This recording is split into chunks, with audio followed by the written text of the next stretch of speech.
Hi, I'm Taylor.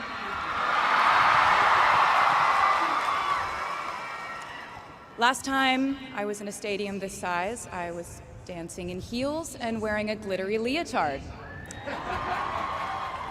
This outfit is much more comfortable.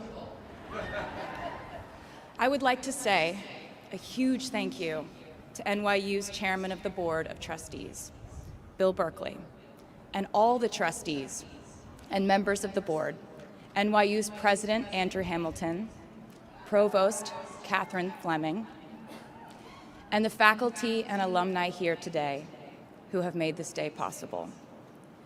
I feel so proud to share this day with my fellow honorees, Susan Hockfield and Felix Matos Rodriguez, who humble me with the ways they improve our world with their work.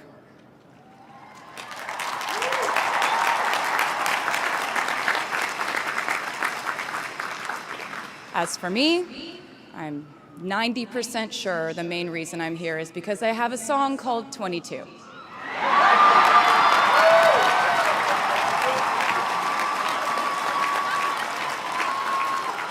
And let me just say, I am elated to be here with you today as we celebrate and graduate New York University's class of 2022.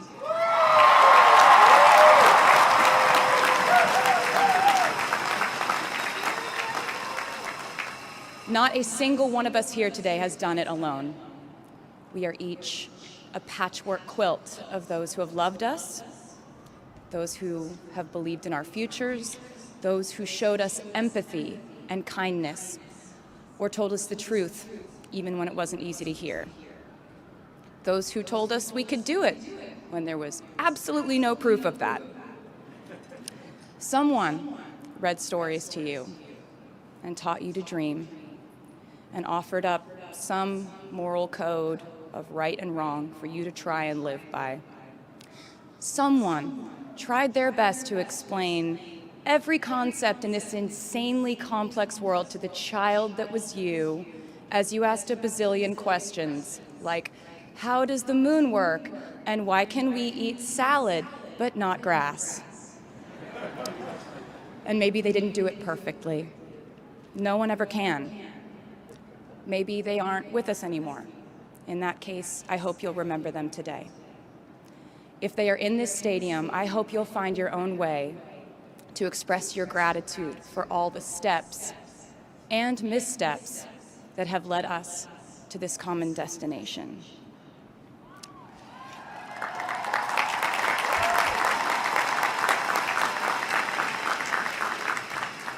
I know that words are supposed to be my thing, but I will never be able to find the words to thank my mom and dad, my brother Austin, for the sacrifices they made every day so I could go from singing in coffee houses to standing up here with you all today, because no words would ever be enough.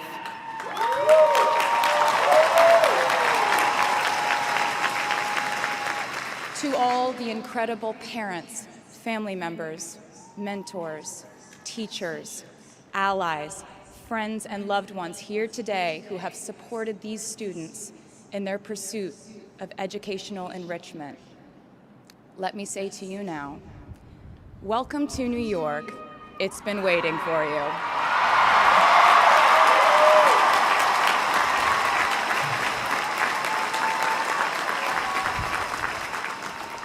I'd like to thank NYU for making me, technically, on paper at least, a doctor.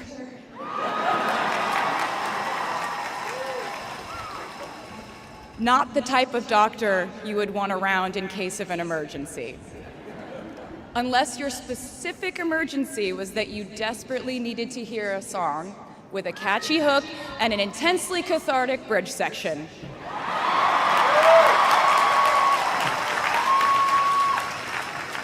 Or if your emergency was that you needed a person who can name over 50 breeds of cats in 1 minute. I never got to have a normal college experience, per se. I went to public high school until 10th grade, and then finished my education doing homeschool work on the floors of airport terminals. Then I went out on the road for radio tour, which sounds incredibly glamorous, but in reality, it consisted of a rental car, motels, and my mom and I pretending to have loud mother-daughter fights with each other during boarding so no one would want the empty seat between us on Southwest. As a kid, I always thought I would go away to college, imagining the posters I would hang on the wall of my freshman dorm. I even set the ending of my music video for my song Love Story at my fantasy imaginary college, where I meet a male model reading a book on the grass, and with one single glance, we realized we had been in love in our past lives. Which is exactly what you guys all experienced at some point in the last 4 years, right?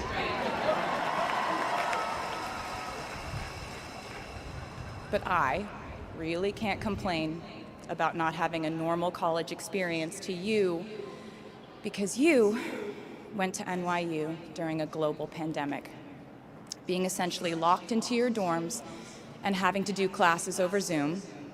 Everyone in college during normal times stresses about test scores.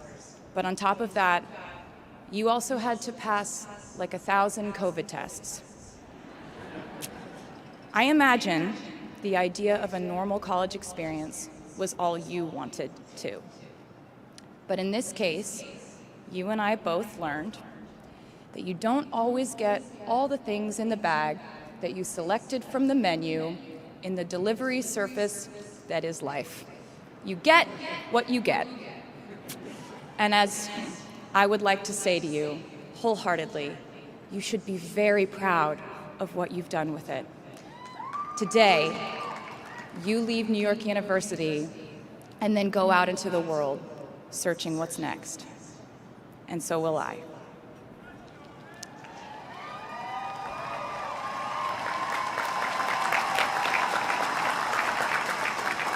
So as a rule, I try not to give anyone unsolicited advice unless they ask for it.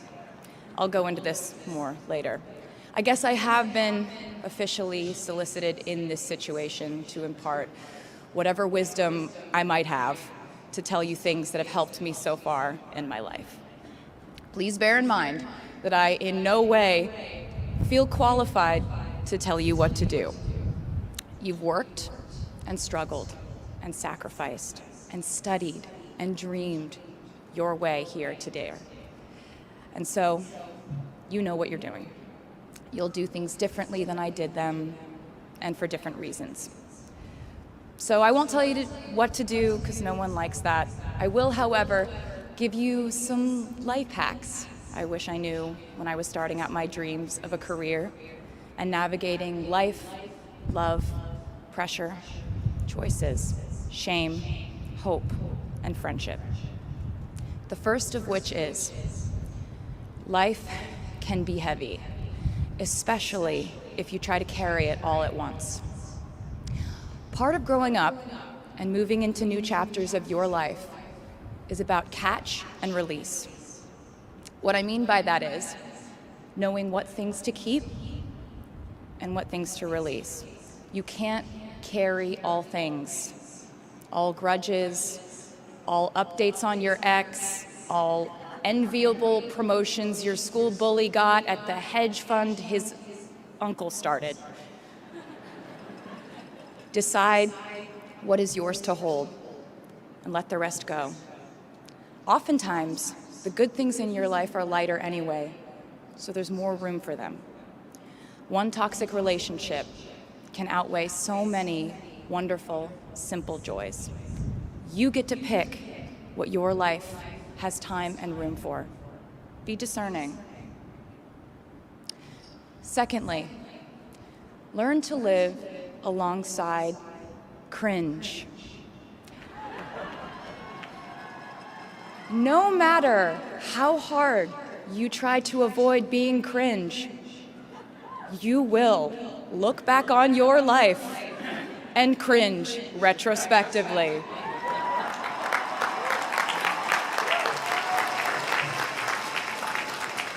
Cringe is unavoidable over a lifetime. Even the term cringe might someday be deemed cringe. I promise you, you're probably doing or wearing something right now that you will look back on later and find revolting and hilarious. You can't avoid it, so don't try to. For example, I had a phase where, for the entirety of 2012, I dressed like a 1950s housewife. But you know what? I was having fun. Trends and phases are fun. Looking back and laughing is fun. And while we're talking about things that make us squirm but really shouldn't, I'd like to say I'm a big advocate for not hiding your enthusiasm for things.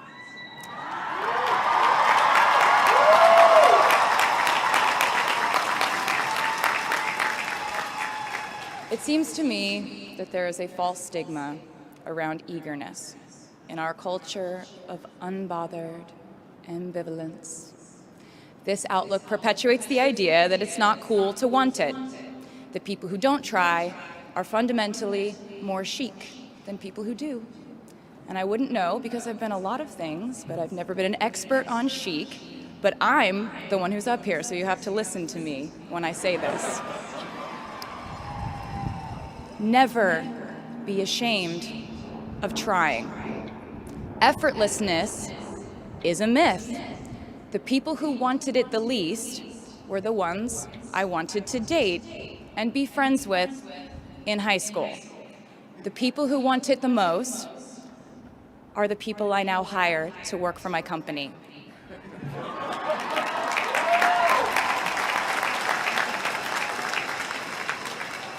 I started writing songs when I was 12, and since then, it's been the compass guiding my life, and in turn, my life guided my writing. Everything I do is just an extension of my writing, whether it's directing videos or a short film, creating the visuals for a tour, or standing on a stage performing.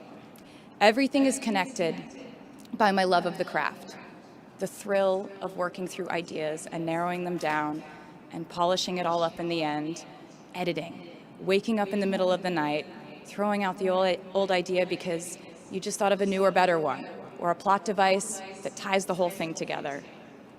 There's a reason they call it a hook. Sometimes a string of words just ensnares me, and I can't focus on anything until it's been recorded or written down. As a songwriter, I've never been able to sit still or stay in one creative place for too long. I've made and released 11 albums, and in the process, I've switched genre from country to pop to alternative to folk. And this might sound like a very songwriter-centric line of discussion, but in a way, I really do think we are all writers. And most of us write in a different voice for different situations. You write differently in your Instagram stories than you do your senior thesis. You send a different type of email to your boss than you do your best friend from home. We are all literary chameleons, and I think it's fascinating. It's just a continuation of the idea that we are so many things all the time. And I know it can be really overwhelming figuring out who to be and when, who you are now, and how to act in order to get where you want to go. I have some good news. It's totally up to you. I have some terrifying news.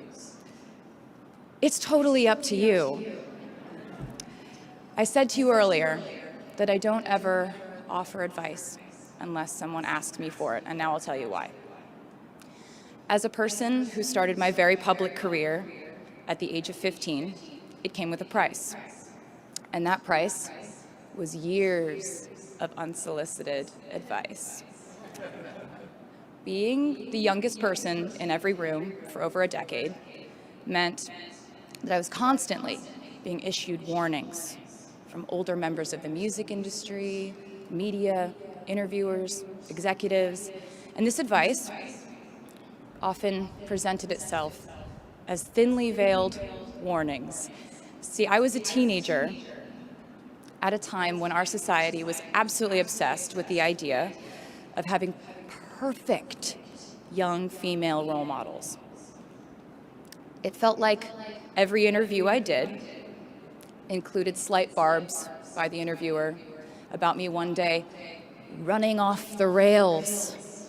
And that meant a different thing to every person who said it to me.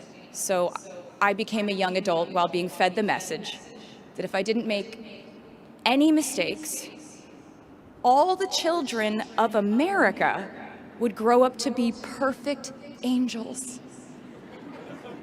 However, if I did slip up, the entire earth would fall off its axis, and it would be entirely my fault, and I would go to pop star jail forever and ever.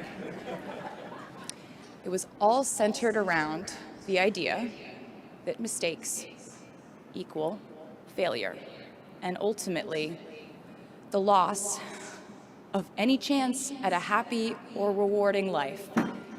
This has not been my experience. My experience has been that my mistakes led to the best things in my life. And being embarrassed when you mess up, it's part of the human experience. Getting back up, dusting yourself off, and seeing who still wants to hang out with you afterward and laugh about it, that's a gift.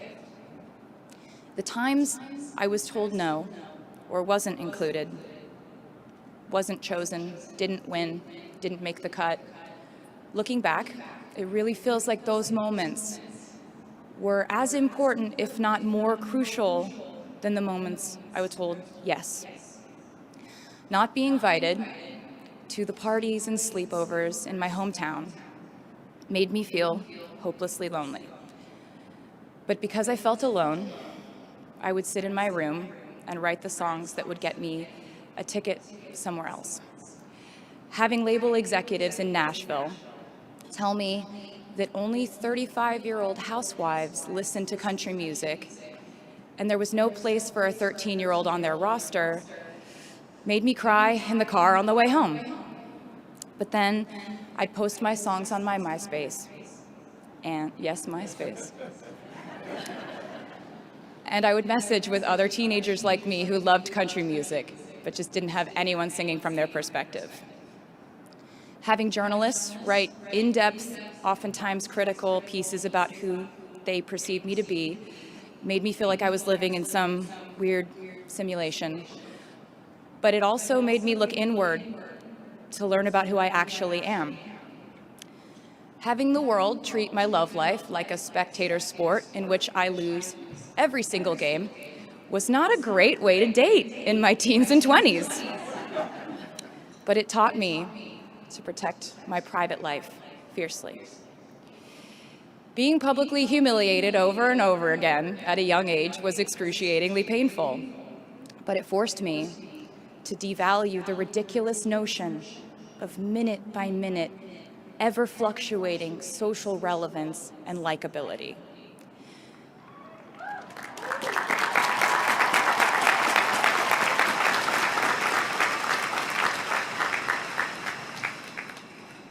Getting canceled on the internet and nearly losing my career gave me an excellent knowledge of all the types of wine.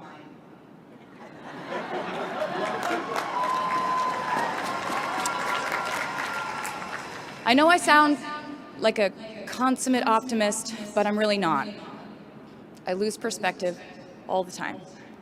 Sometimes everything just feels completely pointless. I know the pressure of living your life through the lens of perfectionism.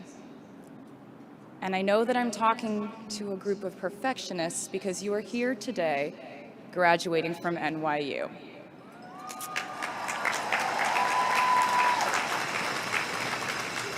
So this might be hard for you to hear.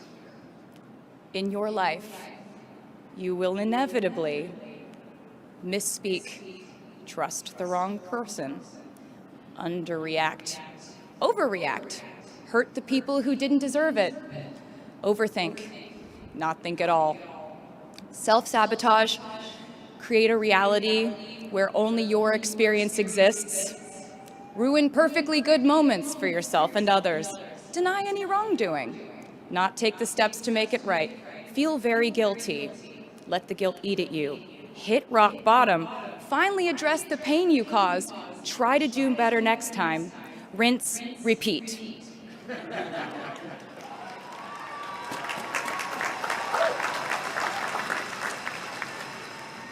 And I'm not gonna lie.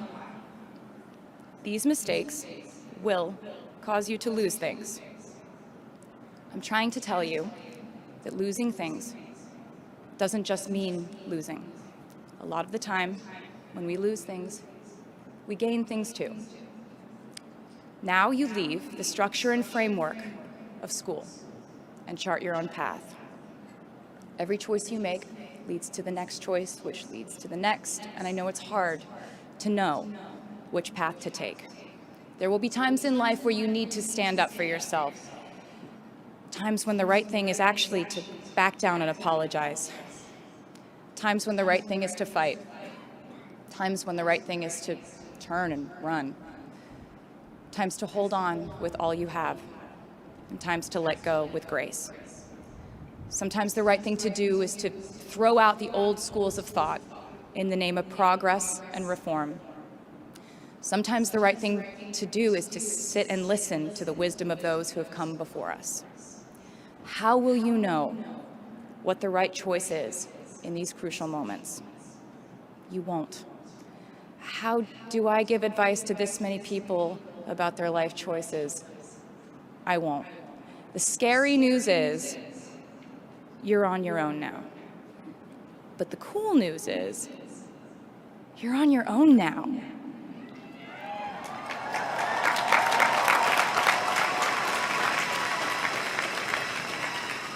I leave you with this. We are led by our gut instincts, our intuition, our desires and fears, our scars and our dreams. And you will screw it up sometimes. So will I. And when I do, you will most likely read about it on the internet. Anyway, hard things will happen to us. We will recover. We will learn from it. We will grow more resilient because of it. And as long as we are fortunate enough to be breathing, we will breathe in, breathe through, breathe deep, and breathe out. And I am a doctor now, so I know how breathing works. I hope you know how proud I am to share this day with you. We're doing this together, so let's just keep dancing like we're the class of 22.